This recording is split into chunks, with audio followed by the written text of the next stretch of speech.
Thank you, Alice, for accepting this wild proposal for a talk today.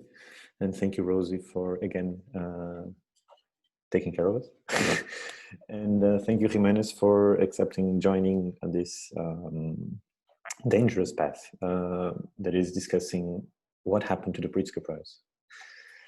So we don't really have a plan, to be completely honest. We did not prepare a PDF. We did not write. I mean, I have some notes mostly on what not to say, but we have some questions more than anything else that we would like to raise, and maybe from the discussion end up involving the guests attending this conversation, and maybe making this not a dialogue between two people, but maybe something a bit more plural, because I believe that at some point every architect discussed this topic.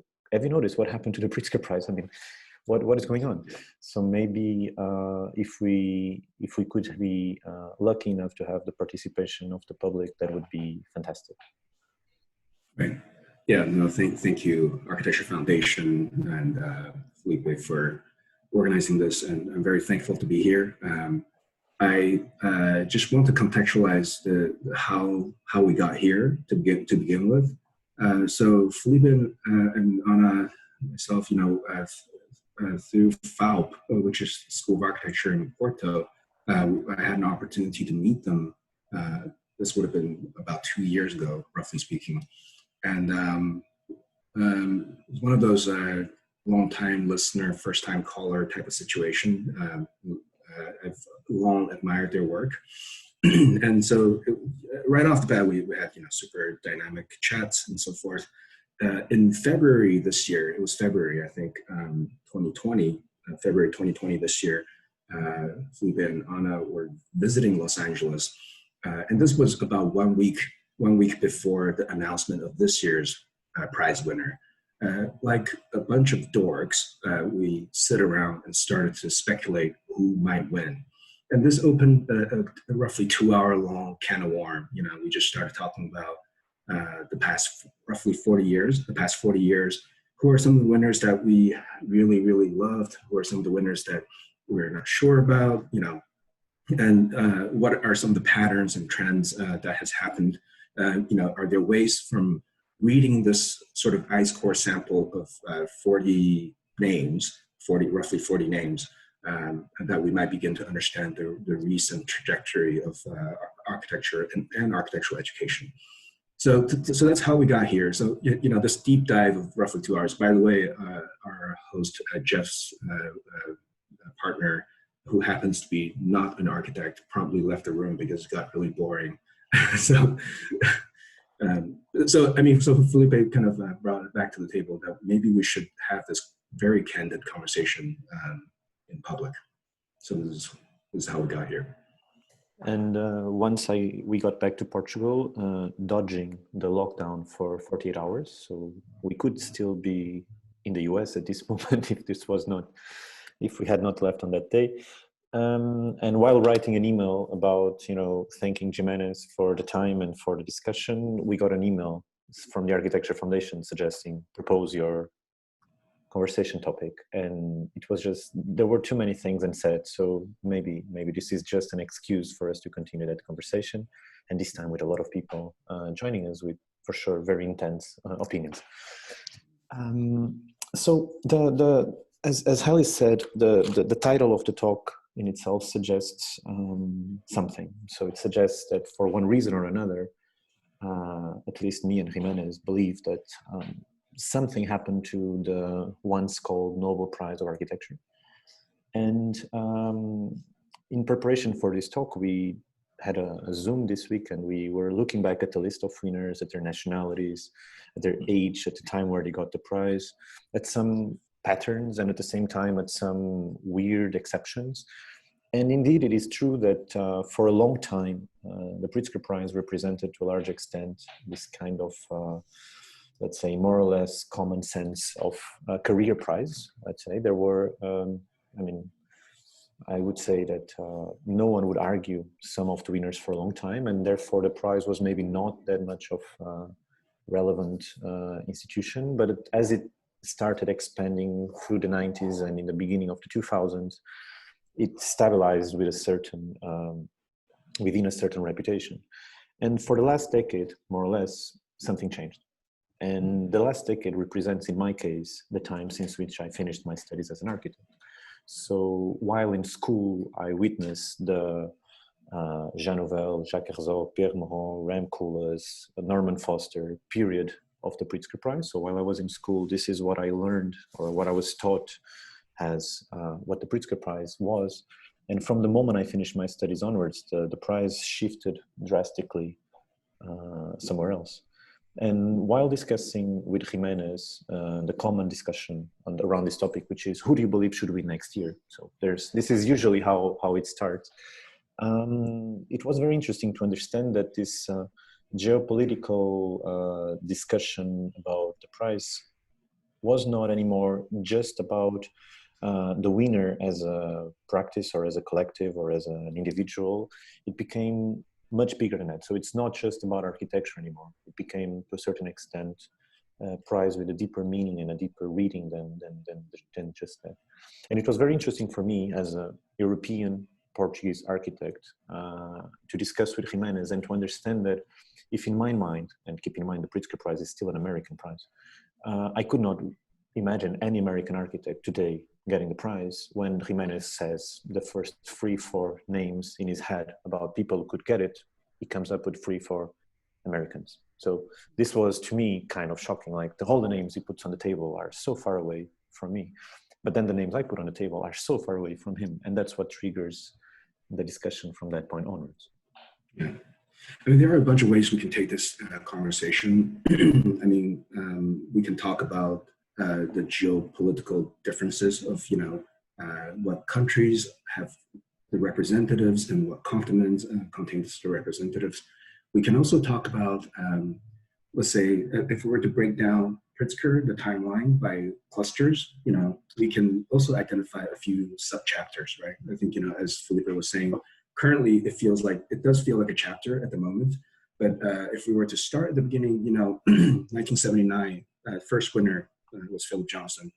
1979 was around the time that Delirious New York was published, right? And it was also around the time that, for example, High Rise of Homes from James Wise. In other words, and as well in 1980, when Aldo Rossi completed the Teatro del Mondo, these were some of the peak moments of what we understand to be postmodernism in architecture, and that was 1980. And so Filipe was talking about this a little bit, and it got me thinking a lot, about the moments from which Pritzker responds to the moment. Is there an immediate response, or does it take a little time for moments to be responded, right? Right now, I think Pritzker for sure is responding to a cultural moment, but the years that Filipe was also talking about in the early 2000s, I think that was perhaps a yet altogether different type of response to something else, a different type of geopolitical, perhaps even an economic moment in world culture. So, but coming back to the American point of view, I'm not, excuse me, I'm not American. I live in the United States, but I'm not American.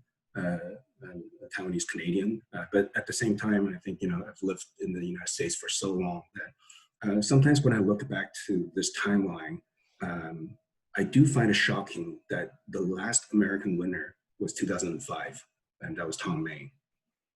Before Tom Mayne, the previous American winner, you would have to go all the way back to 1990, and this would have been Bob Venturi. So in the span of roughly 30 years, 2 American winners. I mean, I think this to me says a lot about the status of American architecture. Maybe it's the way that we grapple with the bureaucracies within within the United States. Why is it, or how is it that the United States doesn't necessarily train architects who do, let's say, for lack of better words, weird things that are excellent? It's more increasingly difficult to find. And so that's, we can talk about something like that, but maybe to open some cans of worms, we Felipe had know, so we're talking about maybe over the next 20, 30 years, should we be so lucky to stay alive, there'll come a point where we will begin to know the people who win the Pritzker, who are either within our generations or above or slightly below, our generations. I think these are exciting speculations to also be making moving forward. So we talked about a lot of these things. Yeah. And that's one interesting question. One of the first times I found myself thinking about what just happened was with the Pritzker Prize from Haravena. But the question that the reason that made me think so much about it was not my personal opinion about his architecture. Well, maybe 50%, but the other 50% was mostly his age, because at some point the Pritzker Prize was somehow career prize. There was Ponzan-Park, still one of the enigmas of the prize also, but there was mostly a certain generation of architects, or let's say architects of a certain age when they get the prize getting it. And most of these were to a large extent, what we call the monsters of the discipline to a certain extent, like people which have had long commitments with the discipline, institutional work. I mean, people with a huge reputation. And Haravena gets the Pritzker very young, right after a few years within the jury of the prize itself. And pretty much, in my perspective, at least, that's how I frame the text from the institution, because it did half of a social neighborhood project. So that's pretty much how of course I'm making a bit of a parody out of it to be a bit provocative, but it is true that Haravena is the first time where I find myself really thinking, what just happened? I don't understand what is going on. But going back to the timeline thing you said, so I'm just throwing stuff on the table. It's important to understand that the Pritzker Prize is a postmodern project. The Pritzker Prize is, to a certain extent, an invention of someone that self-proclaimed himself as the first winner. And from that point onwards, it dodges somehow the core of postmodernism by being a truly postmodern project in the let's say in the relativism of its own existence. So I find it very interesting today that we can talk about nationalities, because it seems to be a national prize of some sorts. For example, when Wang Shu won the Pritzker Prize, it was the first Pritzker Prize for China, like in a way, like that's how it was framed. When I started school, I was told Caesar got the Pritzker Prize, so that's the biggest honor any Portuguese architect ever got. So there's a bit of the flag always comes up. And it is interesting to notice today that maybe the flag is not the most important topic anymore. Maybe at least when you look at the last winners, it doesn't seem that was the point. But at the same time, it feels a bit still too relevant. So sometimes it feels completely irrelevant. Now we don't care about nationality anymore. And other times it feels like, no, it's truly crucial. Nationality is the point. So it's really about that. So yeah, Frank Gehry, for example, is technically Canadian, but then he, I guess the flag that he wears on his plaque is American. Or IMP, for instance, was born Chinese, but he also represents the United States somehow. I think this question of nationality is something that we also have talked about and find really interesting. I mean, there are also other moments, if we look back to the history of Pritzker, like I think there are like really amazing educational moments. For example, did you know that Tadao Ando and Toa Ito were born in the same year, right? Ando and Ito are roughly the same age, yet their Pritzkers are, about 20 years apart, And I think there are these kinds of also discoveries about how we study people's careers or how we study people's biographies. And, at what moments do their careers become recognized or not? Same thing applies to Maki and Tange. Sorry, not Tange, Isozaki. They worked together. They were together under Tange, and somehow in the 90s or at the beginning of the 90s, Maki gets it. And for almost 30 years, Isozaki waits for his shot. And it's also interesting to imagine what was the motive, not for Maki. I mean, I can speculate on it, but for the rebirth of Isozaki so many years later. Sejima was in the jury, but is that enough? I mean, I don't think so. So also, why did Toyo Ito get the Pritzker Prize after Sejima? And more important, was it really the most relevant piece of work he ever did was the earthquake, let's say, post-earthquake project? The same thing for Ban.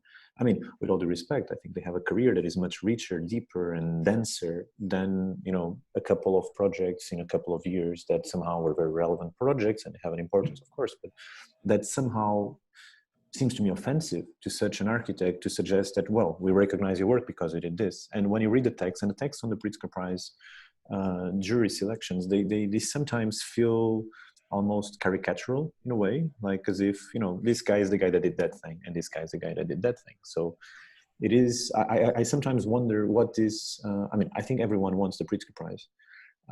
And when you are selected, I think it's a celebration. But sometimes I would imagine what goes through their mind. Like, is this really being given to me for the right reasons? Or is this somehow a bit off topic? Or is the earthquake project for Toyo Ito just an excuse to correct something that no one paid attention to, that Sejima theoretically should not go ahead of Ito? I don't know. Because even Sejima said, the first phone call she did after hearing about her Pritzker was to apologize to Ito-san. That says a lot. You know, the winner herself somehow felt this is wrong, this is not correct. So I don't know, just.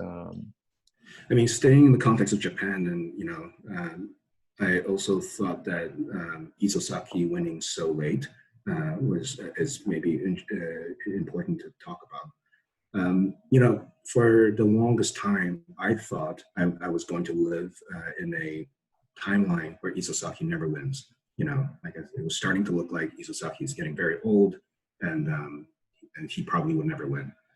I mean, but then if we look at the contribution that Isozaki had to architecture at large, you know, there are people like that. I mean, there are people like Isozaki that sometimes I think about, you know, man, I guess so-and-so probably would never win in today's context, even though they have made such a massive contribution to the way that we understand architecture.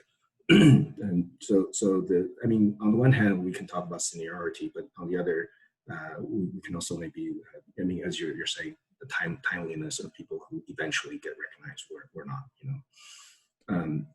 And I think, yeah. Can I just raise one topic? And I think Isozaki is a great example for that. First question, that is a very direct question. Is the Pritzker Prize today a career prize? So somehow you have architects that are at the end of their career, they achieved a lot, and you somehow celebrate that via this prize?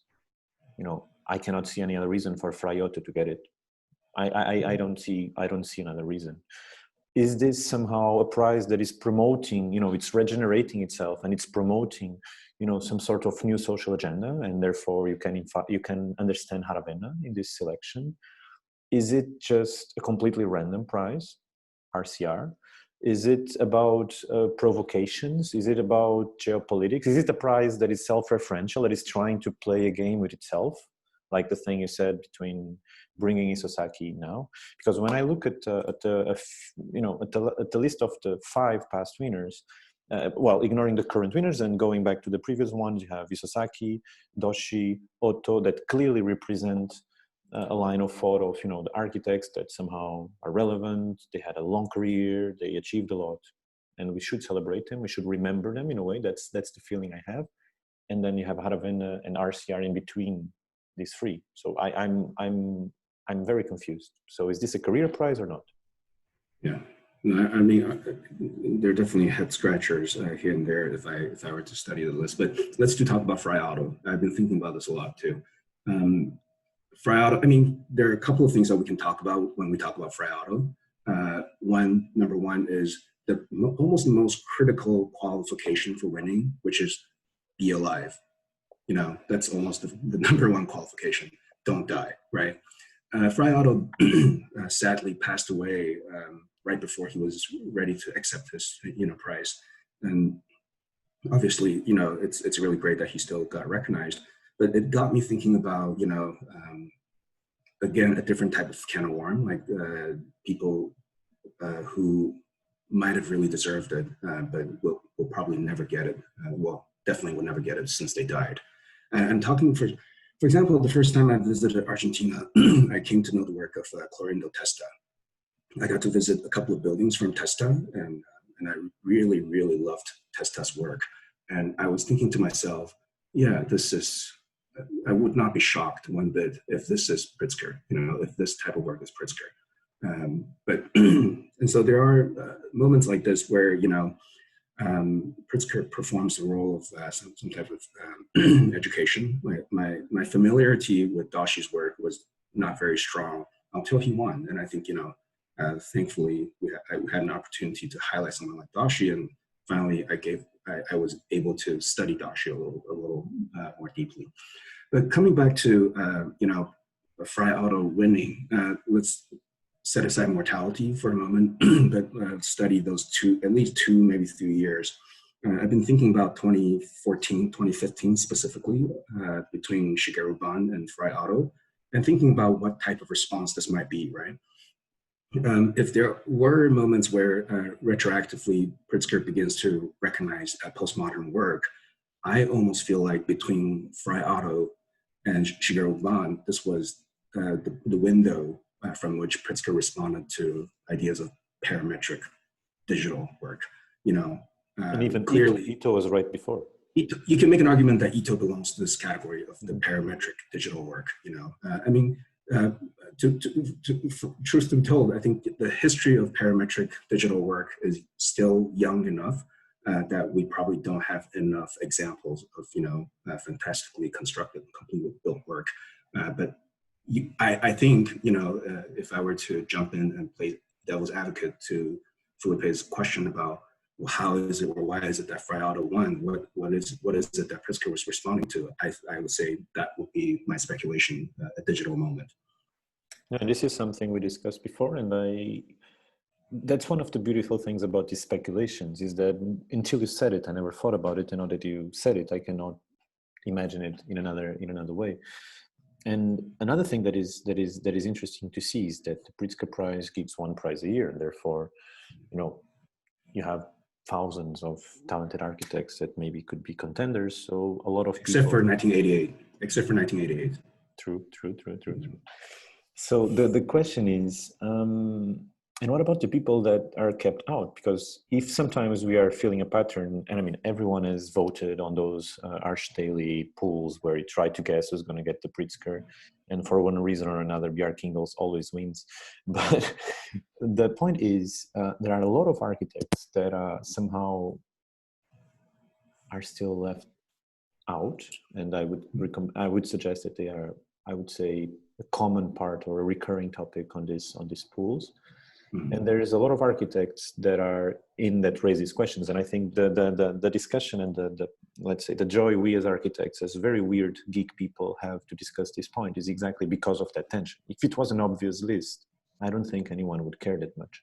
I think in a certain way, the Pritzker Prize also reacts to its time by precisely being provocative and interesting enough, in the sense that it gives you the non-so-obvious answers so many times that at some point you get triggered and interested. It's almost like a Netflix TV show somehow, but a very long and spent TV show. But do you think we can talk about 1988 a little bit? Because I find that super interesting as a year as well. So that was the year that Gordon Bunshaft and Oscar Niemeyer won, right? That's that year, that the only one time that, two people shared the prize. I remember reading Bunshaft's acceptance speech, and it was maybe the shortest ever. I think it was just maybe 2 or 3 words. He just said something like, "Thank you." I can't remember word for word, but it was very, very super short. But, sometimes I think about, the moments where Pritzker responds to cultural moments in a very timely manner. 1988, if we were to think about the height of, for lack of better words, the cocaine corporate culture, right, of the 1980s, for lack of better words, this type of, super confident corporate machine. Gordon Bunshaft that year won for 3 dead guys, right? Skidmore, Owing, Merrill. I think it's super interesting to think about the fact that Gordon Bunshaft winning for SOM represents, the one time that Pritzker recognized the corporate culture. And seems to me that, I mean, that's the way I read it. But it's also interesting that that's the year that, the corporate culture, a representative from the corporate culture shares the prize with someone who is not in the United States, but super authentic as we understand it, Oscar Niemeyer. So someone from the total opposite of the polar spectrum when sharing the same prize in the same year. No, it is interesting because there are indeed a few, as you said, the beginning of the prize or the first decade of the prize is very American centered somehow. Then there is the opening to Europe, as you presented it a few days ago when we talked. It's somehow Europe starts getting the prize more and more often. Japan is that country that defines the rhythm. So you always have a Japanese winner every X amount of, with bigger incidents in the last decade mostly. But it is true that there are little or no true exceptions. I mean, there are continents that are not represented at all. There's Doshi is in itself also a certain representative. Wangshu is the only representative of the biggest two countries in the world. They have only two representatives, and they are both on the last decade. Of course, I'm putting Pei as an American architect in this context. But it is true that there's a regional sense that got lost. So America, Europe, star system, and now you have no idea who's going to get it next year. There's no real clue. But one thing I wanted to raise as a question is, and who I mean, and this is the obvious question that needs to raise at some point. Who would you give the Pritzker Prize next year? I mean, this is, and let's make this funnier. Let's make this less heated. Oh man, this is where we start to dig our own graves, right? I mean, there are a number of names that obviously come to mind when people ask a question like this, and there's maybe a short enough of a list. Before we move to that conversation, though, I do want to move to that conversation. Before we do, I just want to highlight: did you know that Lina Bobardi died in 1992?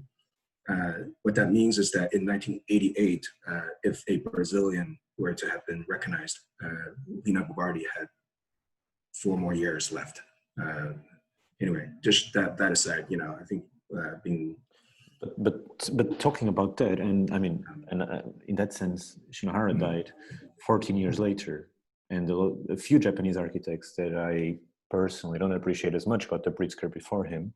Right. And it's interesting. And one of the funny things is that Fumihiko Maki got the Pritzker Prize the same year that Shinohara refused any more public appearances. So I like to believe, as a Shinohara fan, that Shinohara got so mad he just said, "No, this is not for me. I'm out of the international scene." Yeah. But it's funny to see how these small date coincidences happen.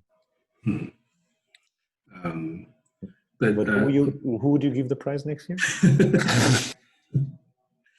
I mean, I have my pool of short list of names, and I think if we maybe start with people who are exactly my age, but I mean, people who are exactly my age aren't going to win this coming year. The people who are likely going to win this. Also, I don't know, man. Like I feel like if I were to start sharing names of people who I think should win, and suddenly their names become public discussions, and then maybe Pritzker wants to look for less obvious names, and then we jinx them, which is super terrible. I mean, this is your first step into the jury. That's how you start. That's how you start. I mean, and think about all the people that were in the jury and got the Pritzker after. I mean, think about it. You need to look at this from. I mean, if the age group of Arvina is already kind of opened, right? Let's say, between around 50, let's just say around 50. There are maybe a number of architects who are around 50 that we can name. I almost wonder if, in the United States anyway, groups like Moss or Johnston Markley, or, we can begin to consider these types of names. But then names above that, for example, Liz DSR. I also think that just again within the United States, I think there are some names that I think are fairly obvious when it comes to mind. But then within the American continent, Tatiana Bilbao is somebody that sometimes I think about. Like, I feel like there are anyway. But I also what about you? That's within a certain age range. I mean, you're looking at people that are all between their late 40s, early 50s. You're looking at a very specific. But do you believe that's the way to go? So to make the Pritzker Prize less about the end of a career, but about somehow the peak of a career? Let's talk about that, because let's talk about the end of a career versus the peak of a career, right? At this point in time, I almost wonder if Stephen Hall will ever win, even though in my mind it's clear as day that he deserves it. You could say the same for Chipperfield. Same thing. Like Chipperfield is the #1 contender forever. Like he's going to be there. Mm-hmm. No, but I understand that question, because it is it could be the same as Isozaki. I mean, Isozaki was the contender for the prize for a long time, but I don't believe in the last decade it became the obvious choice. So why now? So if Stephen Hall wins it next year, why now? And that's right. But then let's say the cultural timeliness is not in the favor of the Halls or the Chipperfields of the world. Mm-hmm. I think right now that's I think Pritzker's cultural response is very unlikely to award it to either Stephen Hall. So I think just back to the question: is it the peak of the career or is it the end of the career that Pritzker is recognizing? It might be the peak of the career. I really do wonder if it really might be the peak, not the end. But there are exceptions to the rule as well when you look at the last 40 years. Yeah, of course. I mean, my other question is, can an architect that has, in your opinion, zero or very little, in lack of a better expression, political involvement, still get the prize? Will we ever live to see Peter Merkley being recognized as one of the greatest, or by the jury of the Pritzker Prize, or are architects like him doomed not to get it because they just didn't got involved with anything else other than their own practices? I mean, he's involved in academia, of course, and he's an amazing teacher, but I mean, from a public realm in that sense. Yeah, I mean, although I mentioned Shigeru Ban as a digital architect, but then Shigeru Ban is a political architect as well. I think, and Aravena himself too is a political architect. I'm sorry to be using air quotes, but these things are always contentious. But the short answer to your question might be no. It might be no. It seems increasingly unlikely that without being politically active or without making certain statements about the welfare of the greater good, it's almost impossible for those who don't consider the welfare of the greater good to ever be considered for such a prize. Yeah, that's a bit. But what do you think? But what do you think, Filipe? I'm curious about your thoughts too. Like, what do you think about that statement?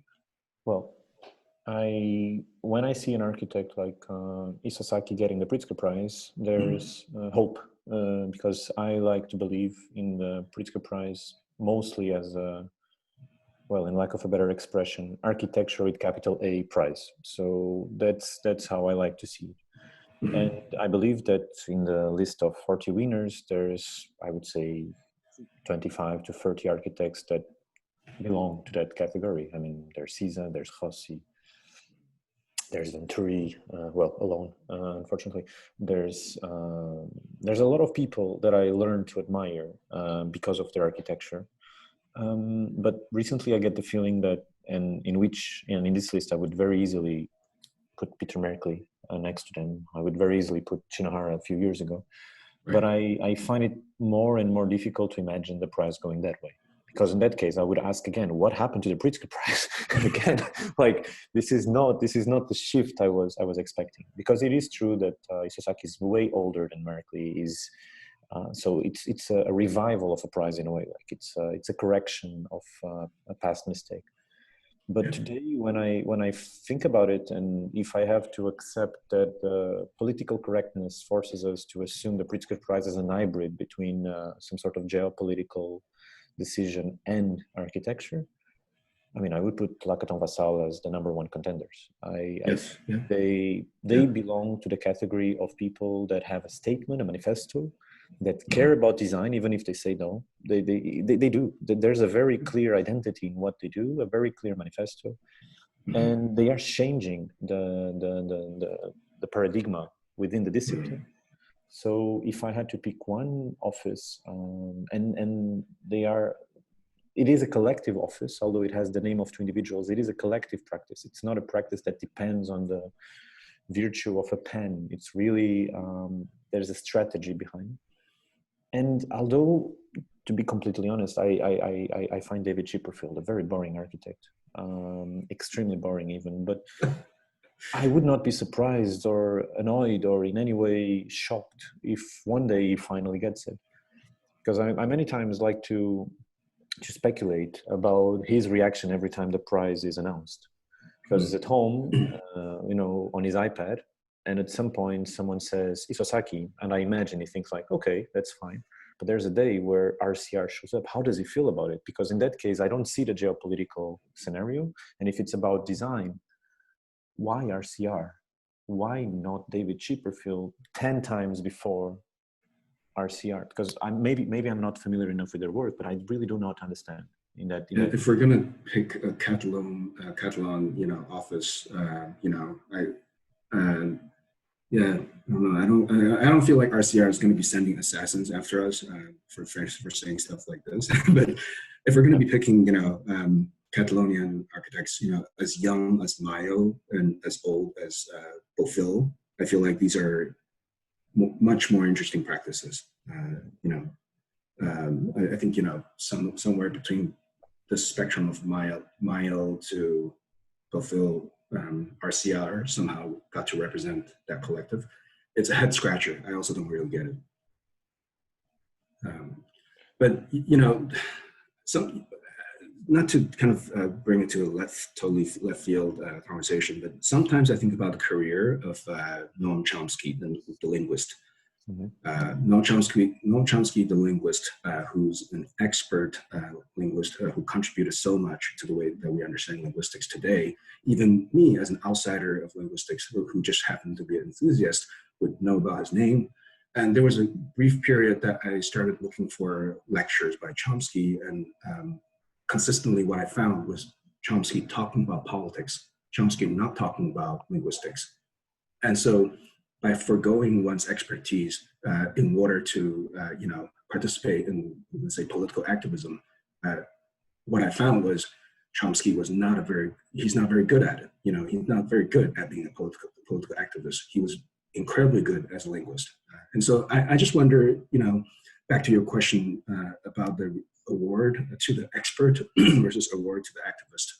It's a slippery line to straddle. I think, of course, I don't totally want to support those who support the welfare of the greater good, but then again, I also feel like, so for example, somebody who walks this line really well, I would say is Min-Suk Cho. Min-Suk Cho from math studies from Seoul, Korea.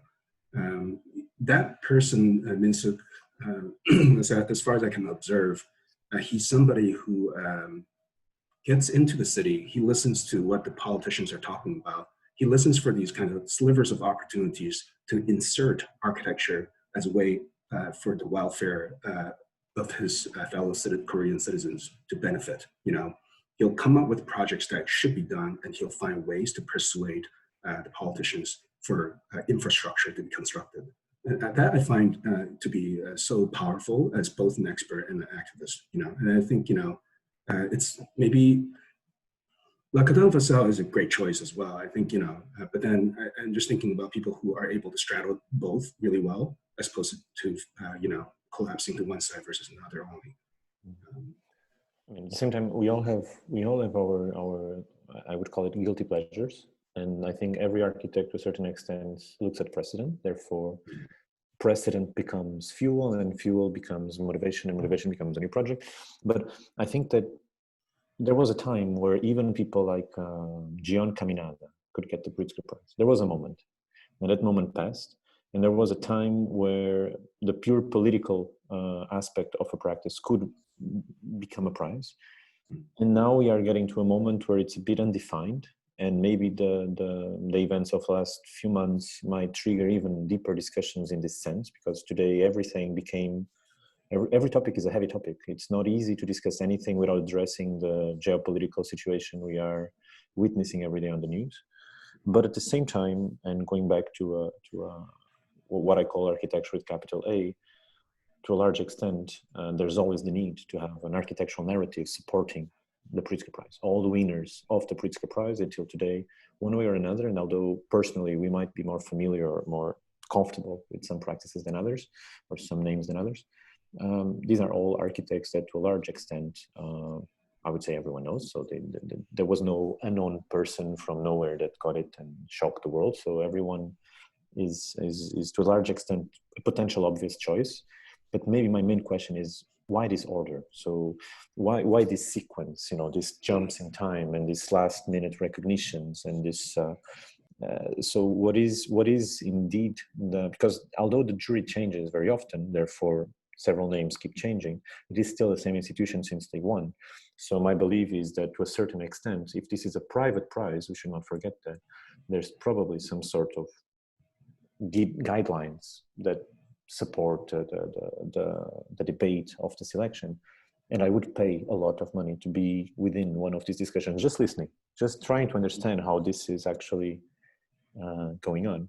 And I believe I would not be allowed to share it with the world after, but that's my guess.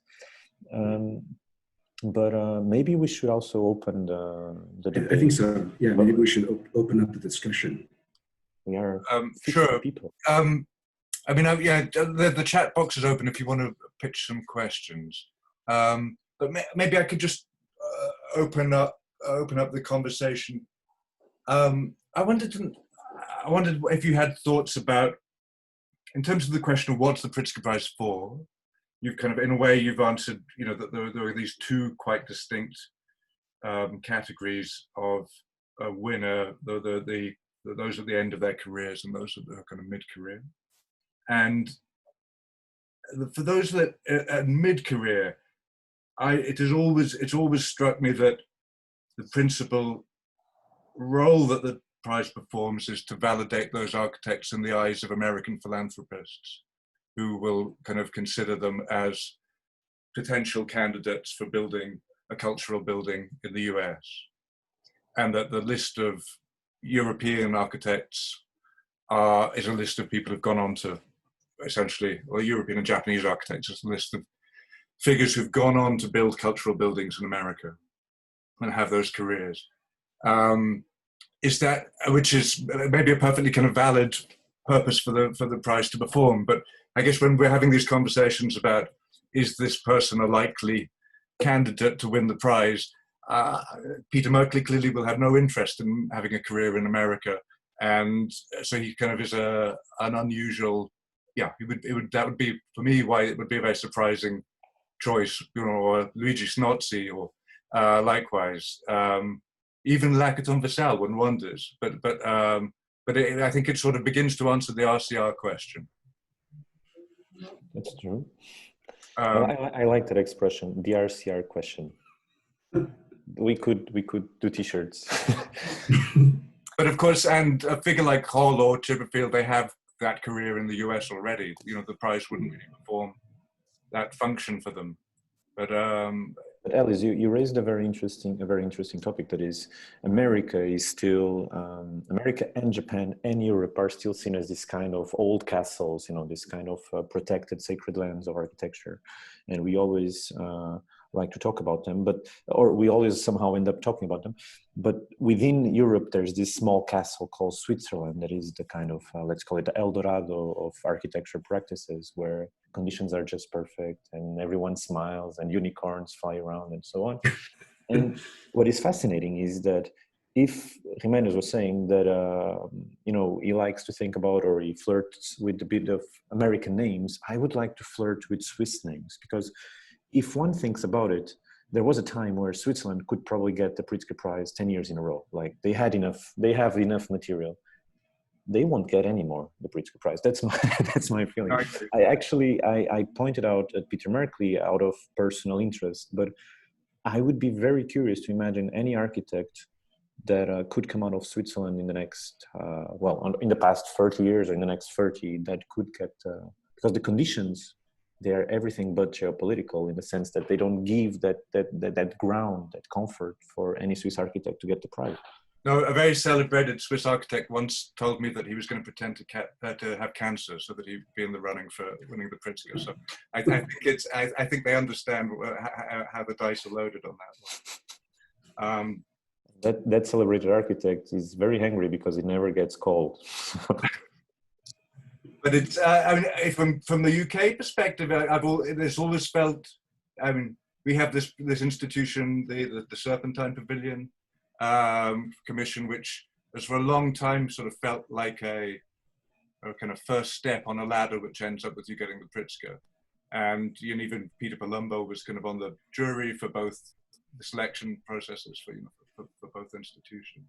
But likewise here, there's been this, in the last, I'd say 5-6 years, a very active attempt to look beyond the Western canon and to interrogate that.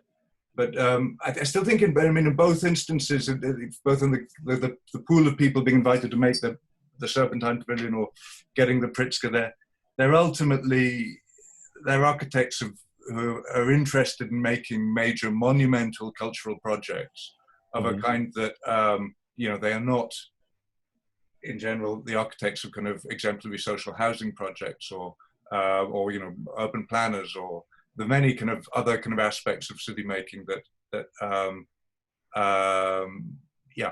we could kind of point to.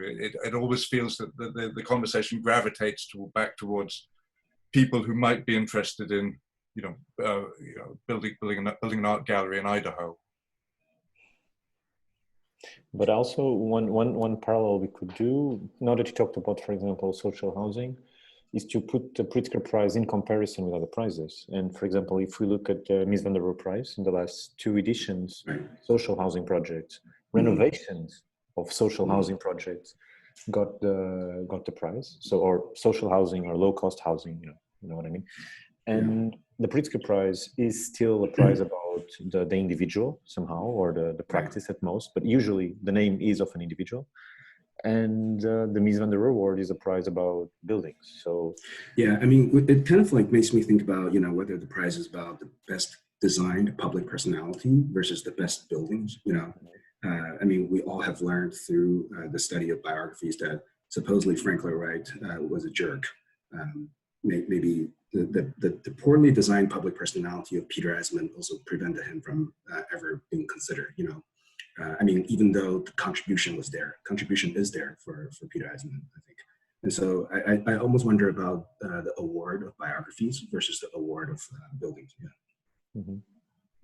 But do you think we'll see a move towards these, whether it's the Pritzker or the RIBA gold medal, or the Premium Imperiale, that there surely will be a moment when these begin to be prizes given out to practices rather than to individuals, which is kind of historically how it's been. I mean, these evident oversights, like, the Denise Scott Brown one is only one, I think, of, others you could point to, Sterling. I'm really glad you brought up Denise Scott Brown, because, I was having sort of a half joking before, thinking that should the day that DSR win, I almost wonder if DSR should kind of do a counter hijack and propose to Pritzker that, okay, if you're not going to give it to Denise, Charles and Rick can get it.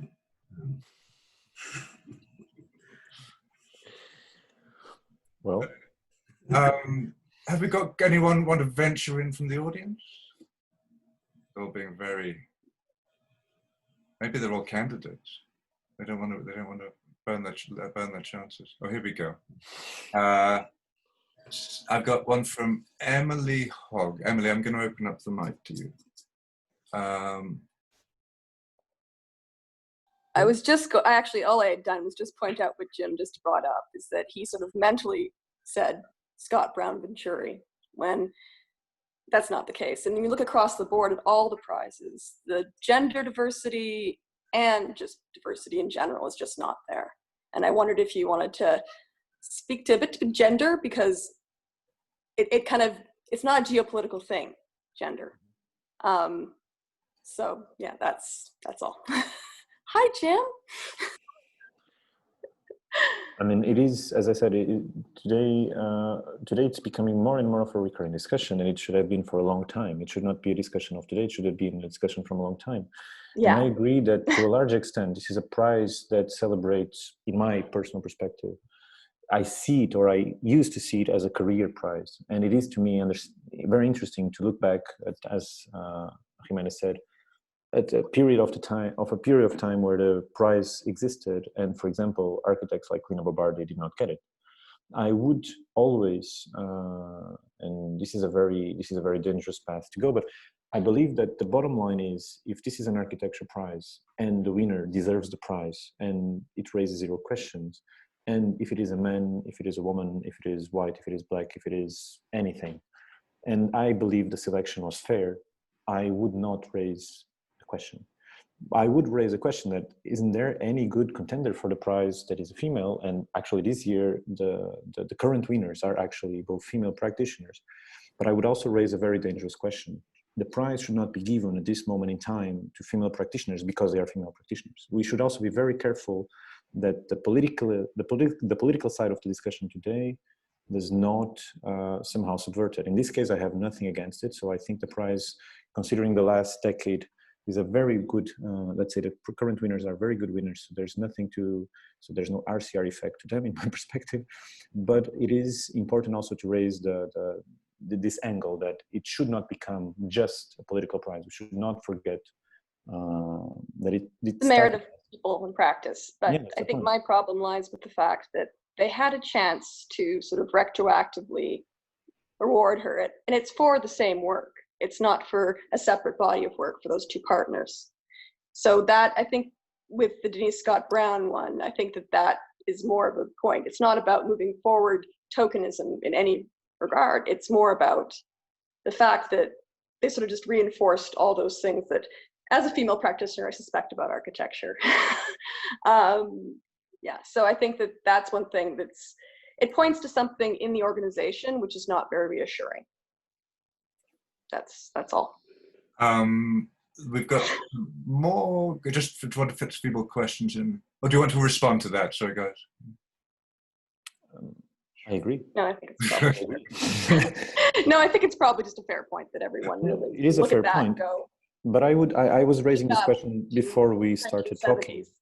Yeah. No, I would raise the question in the way I raised it before we opened the conversation, which was, there was a mistake in 2013 retroactively, but there was a huge mistake 30 years before, which was when the prize was awarded just to Robert Venturi. This was the real mistake, because I can understand, or I can try to make an effort to understand, the shame of assuming this much later. I cannot understand the day where, as Jimenez was saying, can we imagine the breakfast that morning where Robert Venturi says, well, Denise, I got the Pritzker Prize. I mean, all right, this is the real problem. When it happened, it should have not happened. And it happened. And for 30 years, no one talked about it. And it was a huge problem for 30 years, not just recently. Yeah.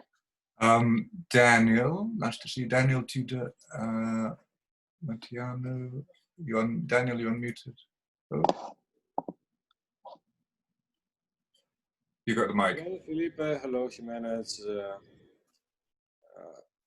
I wanted to ask you.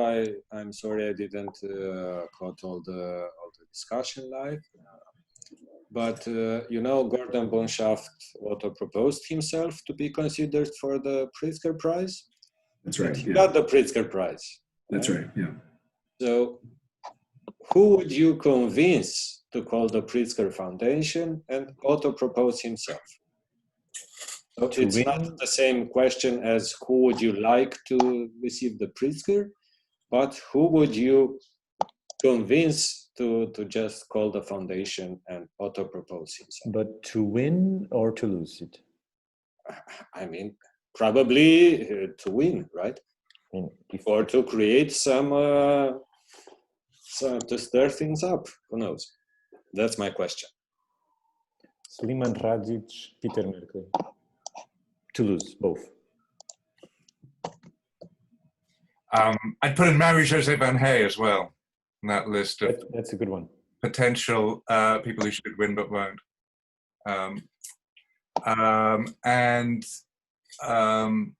We've got one more question. Ahmed, are you there? I'm going to unmute you. Yeah. Yep. Hi. Great discussion. I just had a quick question. I'm a first-year student, and I was wondering what role the Pritzker Prize might have in my life, and what role it has in an architect's kind of like formulaic long-term plan, as you know, as they approach building their own firm, as they approach the career as I am, and mainly what does it mean to die without one, and why being alive is even probably a variable. I mean, the chances of dying without one is very high. I think, you know, super high. So what does that mean? I think it means that you live a fulfilling life, hopefully, just like everybody else, hopefully. And I think, what role does the Pritzker Prize have on people? I mean, you know, Filipe sort of alluded to this, and I'll speak for myself a little bit. I think as a student, there are times that you look for role models, right?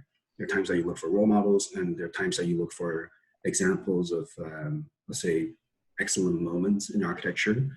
And so as an avid enthusiast of architecture, hopefully the list of winners from the Pritzker Prize allows us to, you know, peer into these types of excellent moments. And the hope, I think, is that the excellent moments truly does represent, you know, these really fine educational moments where we can learn something about the types of architecture that are out there. So I would say, does the Pritzker do anything to you? Maybe that, but so it at least did that to me. I don't know about what your thoughts are. When I remember on my first day in school, someone told me, you know, this is the school of Caesar, the first and only Portuguese Pritzker Prize. And I had no idea what that meant.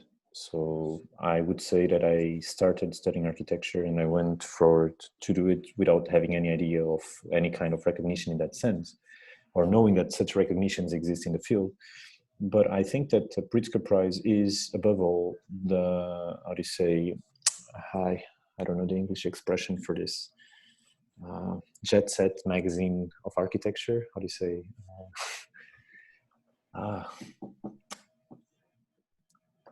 I don't know how to say this in English. I need help. When you buy those magazines that just tell you about the life of the rich and famous, you know what I mean? So I think the Architecture Prize today is mostly that. And if there's anything, this conversation kind of proves it.